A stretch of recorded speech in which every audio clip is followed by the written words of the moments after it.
हया ड्रामे में अब इरम सारी बात समझ चुकी है कि ये सब कुछ हया का किया करवाया है। इरम पर जब खुद पर बात आई थी तो वो चुपचाप अलहदा आकर बैठ गई थी, लेकिन अब इतनी आसानी से वो मुबारक मस्तूर के घर को टूटने नहीं देगी। अब इरम ही होगी जो सबके कानों में यह बात डालेगी कि जो सब कुछ करवाने वाली हया है। कोई भी हया की बात ना माने।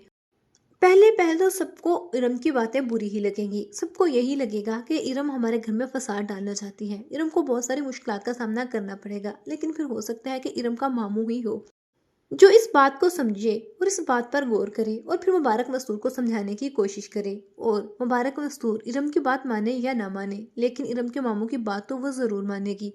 लेकिन इससे पहले तो अब हया ने भाइयों को भाइयों के गिरेबान तक पहुंचाना है। भाई भाई का गिरेबान पकड़ेगा। और यहाँ तक कि जो बेटे अपने माँ के इतने फरमाबरदार थे कि उसकी मर्जी के बगैर कुछ भी नहीं करते थे, वही बेटे अब अपनी माँ के सामने खड़े हो जाएंगे, अपनी माँ के फैसलों के खिलाफ हो जाएंगे, अपनी माँ के फैसलों को गलत समझने लगेंगे। और मुबारक मस्तूर देखती ही रह जाएगी। आखिर उसके घर को हुआ क्या?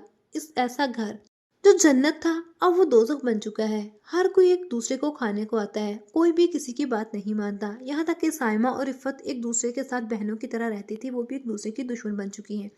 लेकिन हया की हकीकत खुलने पर हया इसका ना तो पीछे कोई सहारा रहेगा और ना ही इस घर में इसे रखा जाएगा। कौन कौन चाहता है कि हया की हकीकत जल्द से जल्द सबके सामने आनी चाहिए? कमेंट सेक्शन में लाजमी बताइएगा।